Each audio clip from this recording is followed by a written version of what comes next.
All right, so here we are at Granary Cemetery. It's the oldest cemetery in Boston, and a ton of famous people are buried here, like Sam Adams and Paul Revere.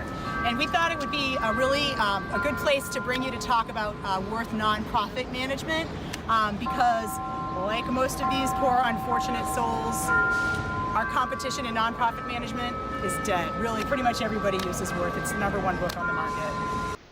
Welcome to Nonprofit Management. This module should take you about 15 minutes to complete. It includes this video on course mastery, another one on product mastery for Worth, and a short quiz. So today we're going to discuss the ins and outs of nonprofit management. Along the way, we'll cover some course basics, like who takes the course, who teaches it, and where to find it, common course outcomes and goals, and assess the different needs of instructors and where we can offer solutions. So who takes this course? This can be an upper-level course taken by juniors and seniors at the undergraduate level, and can also be found in graduate programs. It's commonly found in public administration programs, but can be found in business programs as well. Because of the level of the course, it is generally taught by a specialist in the nonprofit or management areas within those departments. The following represent the end goals of almost every nonprofit management instructor. They want their students to be able to identify and interpret key theories, issues, debates, and challenges as experienced by practitioners in the nonprofit world. Students also need to leave the course with a firm understanding of the underlying historical, economic, and legal forces that have shaped the evolution of the sector. Students need to understand the various management and governance approaches and the measurement techniques they can utilize to determine their success. They also need to understand the differences between working within the nonprofit world versus that of the government or private sector. Nonprofits face certain constraints, such as fundraising, but they also enjoy certain benefits, like differences in regulation and oversight. And finally, instructors want to teach students about the various career paths they can seek within the nonprofit sector and prepare them for work within the field.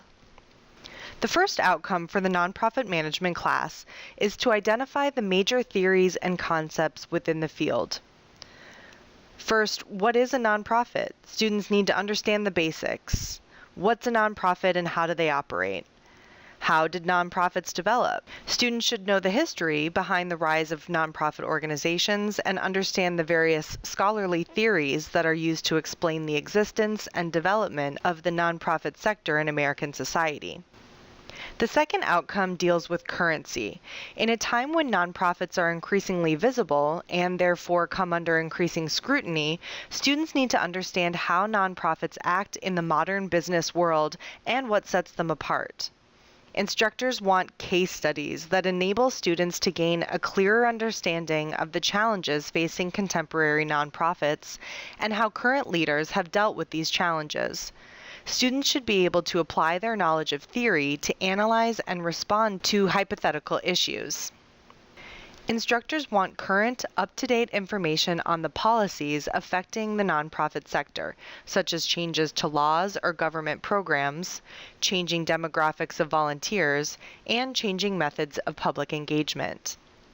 And lastly, many students in nonprofit management courses are preparing to enter professions as leaders of nonprofits across the country.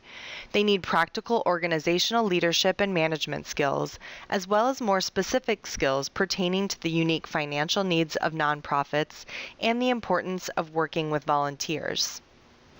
Instructors want students to come away with an understanding of ethical leadership, the role of the mission statement, the roles and responsibilities of boards of directors, the necessity of accountability, and the need for strategic planning. So again, what do instructors want most? They want real-world examples in the form of case studies, current examples within the book that show students how today's nonprofits deal with real-world challenges, and career advice for students hoping to enter the field.